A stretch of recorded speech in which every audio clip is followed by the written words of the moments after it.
Hello students, welcome to Raghav tutorials फीव्यू। तो आज हम लोग करने जा रहे हैं लाइट चैप्टर में प्लेन मिरर। ठीक है, इससे पहले वाली क्लास में हम लोगों ने डिस्कस किया था, जिसमें हमने डिस्कस किया था स्फेरिकल मिरर और उसके टाइप्स। ठीक है, दो तरीके के मिरर पढ़े थे हमने, एक था कॉन्वेक्स मिरर और एक था आपका कॉनकेव मिरर। तो आज जो मैं आपको कराने जा रहा हूं वो है आपका प्लेन मिरर। ठीक है, तो थोड़ा सा मैं लिख देता हूं कि लास्ट क्लास में हम लोगों ने क्या क्या चीजें करी थी, तो थोड़ा उसको एक बार से रिवाइंड कर लेते हैं फटाफट से। तो स्फेरिकल मिरर्स के अंदर, स्फेरिकल जब हम मिरर कर रहे थे, तो स्फेरिकल मिरर की जब हम बात कर रहे थे तो उसके अंदर दो टाइप आई थी। ठीक है, पहली टाइप ये थी दैट इज कॉनकेव मिरर। ठीक है, first mirror is concave mirror and second mirror is convex mirror. ठीक है, ये मेजर टाइप है स्फेरिकल मिरर के। ओके, तो अब बात ये आती है कि भाई कॉनकेव मिरर और कॉन्वेक्स मिरर तो हमने कर लिया था, इसका इवन हमने डायग्राम भी कर लिया था। अगर आपको याद हो तो हमने इसका डायग्राम भी बनाया था। तो कॉनकेव और कॉन्वेक्स के दोनों के डायग्राम हम बना चुके हैं और उसमें ज्यादा टाइम वेस्ट नहीं करेंगे। आज सीधा बात करते हैं प्लेन मिरर की। ठीक है, बड़ा इंपॉर्टेंट क्वेश्चन हो जाता है क्योंकि बोर्ड एग्जामिनेशन में अगर देखा जाए तो प्लेन मिरर के ऊपर क्वेश्चन आपके बनते ही हैं। प्लेन मिरर के ऊपर कुछ ना कुछ क्वेश्चन तो डेफिनेटली आते ही है। ठीक है, तो ये प्लेन मिरर की बड़ी इंपॉर्टेंट प्रॉपर्टीज है। ठीक है, तो लेट्स से एक प्लेन मिरर को अगर हम ड्रॉ करना चाहें तो पहली बात तो एक प्लेन मिरर जो है वो कुछ इस तरीके का आपका ड्रॉ कर सकते हैं। ठीक है, अगर हम ड्रॉ करें तो इसको कुछ यहां पर इस तरीके से ड्रॉ किया जा सकता है कि लेट्स से, ठीक है, ये पॉलिश सरफेस हो गया and this is your reflecting surface. ये क्या हो जाएगा आपका रिफ्लेक्टिंग सरफेस हो जाएगा। ओके, और ये वाला जो सरफेस होगा इसको बोलेंगे हम पॉलिश्ड सरफेस। ये हो जाएगा हमारा पॉलिश्ड सरफेस। ठीक है, so this is known as plane mirror. देखिए, प्लेन मिरर वही मिरर है सेम जो हम अपने घर में यूज करते हैं। ठीक है, डे टू डे लाइफ में आप भी यूज कर रहे हैं, उसी के बारे में हम बात कर रहे हैं। प्लेन मिरर की कुछ प्रॉपर्टीज के बारे में हम लिखते हैं फटाफट से कि प्लेन मिरर की एक इंपॉर्टेंट प्रॉपर्टीज कौन कौन सी होती है। तो देखिए, कुछ प्रॉपर्टीज के बारे में जब मैं लिखना शुरू करता हूं तो सबसे पहले बात करते हैं, ठीक है, properties of plane mirror. We will write like this. ठीक है, we will write like this. Properties of plane mirror. Plane mirror की कुछ प्रॉपर्टीज के बारे में बात करेंगे। ओके, जैसे कि अगर हम सबसे पहली प्रॉपर्टी के बारे में अगर मैं बात करता हूं तो प्लेन मिरर हमेशा virtual and erect image form करता है। Virtual and erect image form करता है। ठीक है, दूसरी चीज आपको ध्यान में ये रखनी है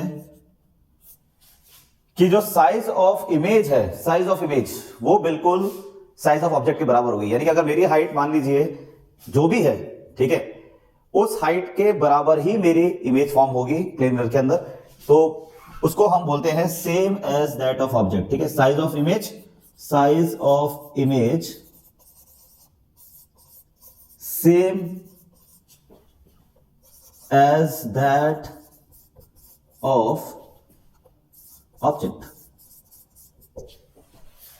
ठीक है, ऑब्जेक्ट के साइज के बिल्कुल सेम होगा। और तीसरा जो पॉइंट हो जाता है हमारे पास, हम ये लिख सकते हैं that radius of curvature, radius of curvature, radius of curvature is infinity. Radius of curvature जो है वो कितनी होती है? इंफिनिटी होती है, क्योंकि प्लेन है। ठीक है, radius of curvature is infinity, hence we can write, ये मुर्गी वाला हेंस मत लिख देना, आजकल बच्चे बहुत लिख रहे हैं। मैं टेस्ट कॉपी चेक करता हूं तो वहां पर हेंस में पता चलता है कि बच्चे लिख रहे हैं मुर्गी वाला हेंस। ठीक है, तो हेंस फोकल लेंथ, ठीक है, focal length is infinity. We will write infinity. Focal length भी जो है वो हमारी कितनी है? इंफिनिटी है। और हम यहां पर लिखेंगे that small f is equal to infinity. Infinity का सिंबल लगा देंगे, कुछ इस तरीके से करेंगे। ठीक है, चलिए बताइए, इसमें कोई समस्या?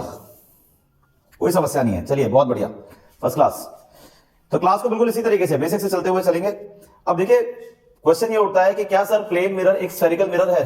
मैं बोलूंगा बिल्कुल यस। क्या प्लेन मिरर एक स्फेरिकल मिरर हो सकता है? क्यों नहीं हो सकता? बिल्कुल हो सकता है। मैं आपको बताता हूं कि मान लीजिए कि अगर आप एक स्फेरिकल मिरर बनाए जिसका रेडियस जो है वो इंफिनिटी हो, जिसका रेडियस जो कितना हो, इंफिनिटी हो। मान लीजिए इसका जो रेडियस है वो इंफिनिटी है, ठीक है। एक स्फेरिकल मिरर जिसका रेडियस कितना हो, इंफिनिटी हो, तो अगर आप उसका एक स्मॉल पोर्शन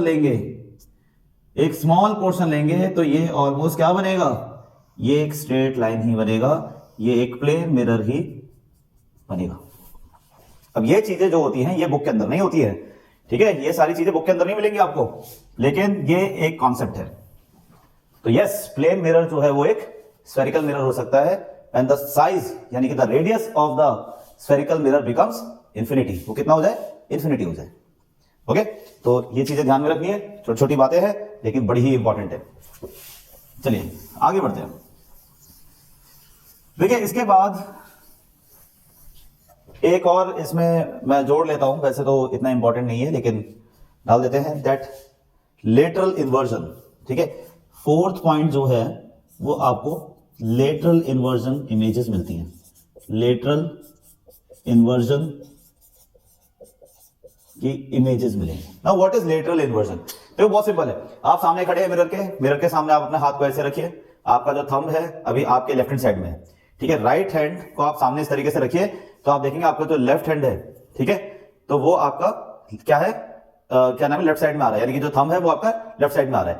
अब मिरर में जब आप देखेंगे तो मिरर के लिए वही सेम चीज राइट साइड में है।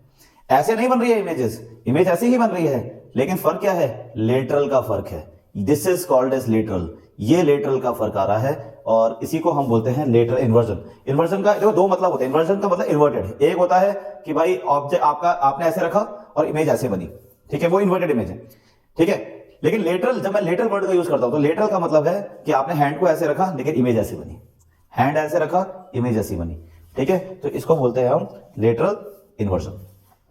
सो these are the properties of plane mirror, ठीक है, ये प्लेन मिरर की प्रॉपर्टीज हो जाती है। कुछ इंपॉर्टेंट टर्म्स है, ठीक है, जो स्फेरिकल मिरर में बड़े ही इंपॉर्टेंट हो जाते हैं, ठीक है। इंपॉर्टेंट टर्म्स ऑफ अगर हम यहां पर लिखें, ठीक है, नेक्स्ट हेडिंग है हमारी, if we will write next heading, important terms in spherical mirror. Spherical mirror के अंदर कुछ इंपॉर्टेंट टर्म्स की बात करते हैं। एक डायग्राम बनाता हूं मैं आपके सामने, शायद आपको उससे ज्यादा क्लियर हो।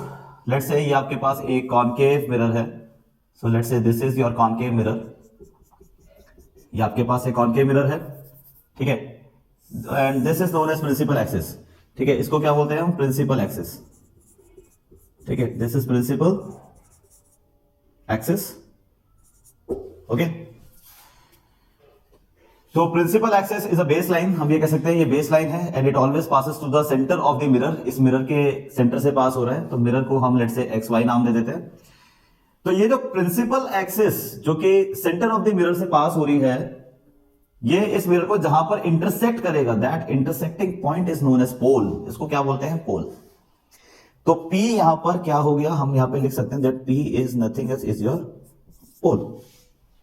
तो अब अगर आपसे कोई पूछे कि भाई पोल होता क्या है, तो आप ये कह सकते हैं कि प्रिंसिपल एक्सिस किसी भी मिरर को, चाहे वो कॉनकेव मिरर हो, भाई यहां तो हमने कॉनकेव का केस लिया है, ठीक है, ये हमने कौन सा केस लिया है, कॉनकेव का केस लिया है। कॉन्वेक्स का हो या फिर वो कोई और हो, प्लेन मिरर भी हो सकता है, अगर उसके सेंटर से पास होती है प्रिंसिपल एक्सिस तो हम उसको, जो the meeting point is known as pole, उसको पोल कहते हैं।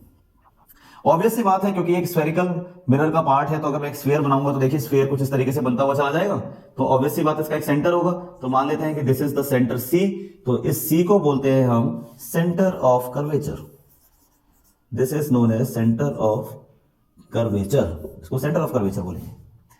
और सेंटर ऑफ कर्वेचर और पोल का जो मिड पॉइंट होगा उसको बोला जाएगा फोकस, उसको बोला जाएगा फोकस, जहां पर सारी रेस आफ्टर रिफ्लेक्शन, यानी कि जो भी rays parallel to the principal axis आएंगी वो सारी की सारी रिफ्लेक्ट होके कहां से पास होंगी, फोकस से पास होंगी, ठीक है। तो ये चीजें इंपॉर्टेंट है। और इसके अलावा और क्या क्या चीजें आपको ध्यान में रखनी है, जैसे कि फोकस से पोल के डिस्टेंस को, फोकस के पोल के डिस्टेंस को हम क्या बोलते हैं, उसको बोलते हैं हम फोकल लेंथ, उसको क्या बोलते हैं हम? Focal length. ठीक है, इसी तरीके से सी का यानी कि सेंटर ऑफ कर्वेचर का पी से जो डिस्टेंस होता है उसको बोलते हैं हम radius of curvature. This is known as radius of curvature, इसको रेडियस ऑफ कर्वेचर कहेंगे। ठीक है, और भी चीजें मैं एक साथ बता देता हूं ताकि फिर बार बार हम उसी चक्करों में ना फंसे रहे, छोटी छोटी बातें रहती है। लेट्स से ये आपके पास ऑब्जेक्ट है, ऑब्जेक्ट आप ऐसे बना रहे हैं, let's say this is A B is the object. ठीक है, और मान लीजिए इसकी कहीं भी एक इमेज बनी है, इसको हम इमेज मान लेते हैं कि for example let's say this is your image which is A dash, let's say B dash, A dash B dash एक इमेज बन रही है। ठीक है, तो ए से लेकर यानी कि ऑब्जेक्ट के पोल से डिस्टेंस जो है, ऑब्जेक्ट की पोल से डिस्टेंस, अब देखिए ऑब्जेक्ट की पोल से डिस्टेंस की बात कर रहा हूं मैं, ऑब्जेक्ट के पोल से डिस्टेंस। सो ऑब्जेक्ट के पोल से जो डिस्टेंस है और इमेज की पोल से जो डिस्टेंस है, ठीक है, तो इसको बोलते हैं हम u से रिप्रेजेंट करेंगे, ऑब्जेक्ट डिस्टेंस को u से रिप्रेजेंट करेंगे और इमेज की डिस्टेंस को हम v से रिप्रेजेंट करेंगे। और देखो मैं तो ये कहता हूं, बहुत सारे बच्चे मैंने तो ऐसा भी देखा है u और v में गलत कर देते हैं। सारा क्वेश्चन सॉल्व कर रखा है लेकिन गलती क्या कर रहे हैं? u और v में। सोचो u और v में गलती कर रहे हैं, अरे क्या करना है, v के कान मरोड़ दो यार, v के सीधी सी बात है, v ऐसे बनाया, ठीक है, और इसका एक कान मरोड़ दो तो याद रहेगा ना कि इसे कान मरोड़े हुए हैं वो क्या है? वो v है। ठीक है, छोटी छोटी गलतियों से बचना है। अब एग्जाम देके बाहर निकले, सबको सही करा, दोस्तों ने बताया अरे यार ये तो तुमने गलत लिख दिया, यहाँ तो u की जगह ये v होना चाहिए था, v की जगह u होना चाहिए था, नुकसान होता है। ठीक है, बोर्ड के एग्जाम बार बार नहीं दिए जाते और देना भी नहीं है, समझ रहे हैं इस बात का मतलब? बोर्ड का एग्जाम तो भैया एक ही बार देना है और उसी में ही बिग बैंग करना है। तो I think this is clear to all of you. फटाफट से रिवाइंड कर लेते हैं क्या क्या चीजें कर ली हमने यहाँ पर। पूरा मिरर बना लिया, कॉन्केव मिरर। ठीक है, इसमें क्या क्या समझा? एक प्रिंसिपल एक्सिस होती है जो बिल्कुल इस मिरर के एक्स वाई मिरर के मिड पॉइंट से पास होती है। ठीक है, प्रिंसिपल एक्सिस इस मिरर को जहां पर भी इंटरसेक्ट करेगी उसको पोल बोलते हैं, दैट इज नोन एज पोल। ठीक है, उसके बाद अगर हम देखें यहां पर तो एक हमने यहां पर देखा कि इस मिरर को, कॉन्केव मिरर को हम एक स्फेरिकल मिरर कह सकते हैं, इसीलिए इसका एक सेंटर भी होगा, तो विच इज नोन एज सी, जिसका नाम दिया centre of curvature. Centre of curvature की पोल से डिस्टेंस को हम बोलते हैं रेडियस ऑफ कर्वेचर। ठीक है, क्या बोलते हैं? Radius of curvature. अभी एक स्कूल में ये डेफिनेशंस पूछ ली गई थी, तो अभी थोड़ी देर में मैं आपको सारी डेफिनेशंस भी लिखवा दूंगा, क्योंकि मैंने बोला आपको कि मैं जो भी आपको पढ़ा रहा हूं वो 100% एनसीईआरटी है, मेरी कोई रेफरेंस बुक नहीं है, मैं सीधा सीधा एनसीईआरटी से करा रहा हूं। और आप देखिएगा जो बच्चा एनसीईआरटी को लेकर पढ़ेगा 10th क्लास में, उसको कहीं से कहीं तक कोई दिक्कत होने वाली नहीं है। तो this is radius of curvature. इसी तरीके से एफ, सेंटर ऑफ कर्वेचर और पोल का जो मिड पॉइंट है, सेंटर ऑफ कर्वेचर और पोल के बीच का जो मिड पॉइंट है उसको क्या बोलेंगे? उसको बोलेंगे फोकस। ठीक है, उसको बोलेंगे फोकस। और फोकस से पोल के डिस्टेंस को हम बोलेंगे, ठीक है, उसको बोलेंगे फोकल लेंथ। करेक्ट, उसको बोलेंगे फोकल लेंथ। छोटी छोटी बातें हैं, इनको आप समझते जाइए, मेरे हिसाब से आपको कोई दिक्कत नहीं आएगी। ठीक है, इसी तरीके से u को बोलेंगे हम, that is known as object का डिस्टेंस। और ये सारे डिस्टेंसेस, जितने भी डिस्टेंस मैं यहाँ पे लिख रहा हूँ, सब पोल से कैलकुलेटेड है और पोल से ही कैलकुलेट की जाएंगी। इसी तरीके से v कान मरोड़ दीजिए तो ये हो जाएगा मेरे पास इमेज डिस्टेंस। देखो भैया मैं फिर कह रहा हूं, v के कान मरोड़ दीजिएगा वरना टीचर आपके कान मरोड़ देगा। ठीक है, गलती नहीं करनी है। तो कुछ इस तरीके से हम इसको कर सकते हैं, ये सारी चीजें बेसिक्स का पार्ट है। ओके, तो मैं अब इसकी डेफिनेशंस थोड़ा सा फटाफट से लिख देता हूं। ओके, तो इसको आप एक बार देख लीजिए, कोई डाउट है तो पूछ लीजिए।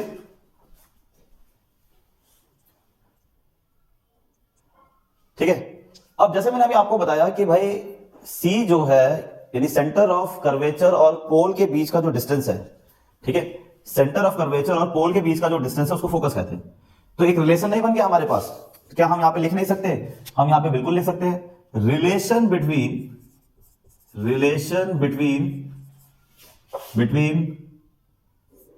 फोकल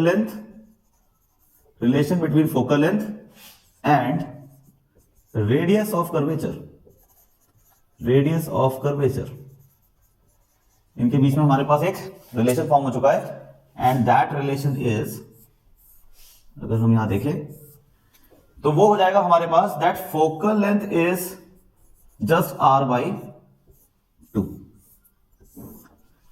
फोकल लेंथ जो है वो किसके बराबर होता है, r/2। देखो बिल्कुल सही है, रेडियस ऑफ कर्वेचर का जस्ट हाफ करेंगे तो क्या मिलेगा आपको मिल रहा है फोकल लेंथ।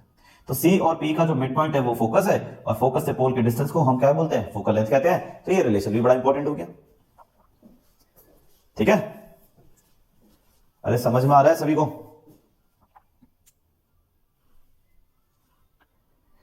ओके, तो फटाफट से मैं डेफिनेशंस लिख देता हूं सो दैट आपको लर्न करने में इजी हो। ओके, सो आई होप सभी चीज क्लियर है। तो डेफिनेशन अब आपके सामने आ चुकी है। डेफिनेशन आपको यही रीड करनी है, यही प्रैक्टिस करनी है। ठीक है, जैसे कि पोल की डेफिनेशन अगर हम बोले तो पोल क्या है, the mid point of the reflecting surface of the spherical mirror is called pole of the mirror. Centre of curvature का मतलब है it is the centre of the spherical mirror. जो स्फेरिकल मिरर है आपका पूरा का पूरा मिरर है उसका सेंटर। रेडियस ऑफ कर्वेचर की अगर हम बात करें तो रेडियस ऑफ कर्वेचर है it is the radius of the spherical mirror. Obviously बात है यार, सी से लेकर पी तक का जो डिस्टेंस है उसे क्या बोलेंगे, रेडियस ऑफ कर्वेचर। और प्रिंसिपल एक्सिस की डेफिनेशन है the line joining the pole and centre of the curvature of the mirror is called principal axis. अब घुमा फिरा के बोल दिया, ये जो लाइन जो सी से पास हो रही है और पी से भी पास होगी उसको हम क्या बोलेंगे, प्रिंसिपल एक्सिस। क्या बात है, एक ही तो बात है। ठीक है, तो ultimately it is passing through the principal axis. तो सी और पी से जो एक्सिस पास होगी उसको हम क्या बोलेंगे, प्रिंसिपल एक्सिस। तो मेरे हिसाब से आज की क्लास में इतना काफी है। ठीक है, इसको फटाफट से रीड करेंगे, ठीक है, पढ़ेंगे, और नेक्स्ट वीडियो के अंदर हम लोग करेंगे, मैं आपको बता देता हूं कि क्या करने वाले हैं। नेक्स्ट वीडियो में मैं जो भी आपको बताऊंगा वो आपके एग्जाम में 101% आएगा। ठीक है, वो है आपका रे डायग्राम्स। ठीक है, तो कॉन्वेक्स और कॉनकेव मिरर के जो रे डायग्राम है उनको बनाने के लिए जो रूल्स की जरूरत है। अब बच्चे क्या करते हैं, उसे रटते हैं। अरे रटना नहीं है भाई, उसे रटना नहीं है। ठीक है, तो हमें क्या करना है, हम उसमें रटने की बजाय हम उसके रूल्स पर थोड़ा सा ध्यान देंगे और रूल्स को करेंगे। ठीक है, और एक बार रूल कर लेंगे फिर उसके बाद सारे डायग्राम एक एक डायग्राम बोर्ड पर बनाएंगे, प्रैक्टिस करेंगे। आप भी साथ के साथ बनाइए, एक एक चीज को प्रैक्टिस करिए और देखिए फिर कि क्या मार्क्स आते हैं आपके। ठीक है, फिजिक्स ही है जो थोड़ा सा क्रिटिकल पड़ता है 10th क्लास में, और उसकी वजह बहुत सिंपल है क्योंकि फिजिक्स में देखो क्या होता है कि थ्योरेटिकल भी है। ठीक है, इसके साथ साथ अगर देखा जाए कि अगर मैं आपको बताऊं कि थ्योरेटिकल भी है, ओके, न्यूमेरिकल्स भी है, असर्शन रीजनिंग भी अब आने लगे हैं आजकल, एमसीक्यूज आ रहे हैं। तो इतना वाइड रेंज है, इतना वाइड रेंज है कि अगर आपने अपने कॉन्सेप्ट बिल्ड नहीं करे और आप रटने की तरफ चले गए अगर गलती से भी, तो फिर मामला गड़बड़ है। तो फिर आपका टीचर आपको कहीं से भी नहीं बचा सकता, इवन आप कोई भी आपको नहीं बचा सकता। तो आपको क्या करना है, आपको सीधा सीधा इन्हीं चीजों को पढ़नी है, मेरे साथ लगातार इसको करना है। 2 महीने का टारगेट लेके पढ़ाई करनी है।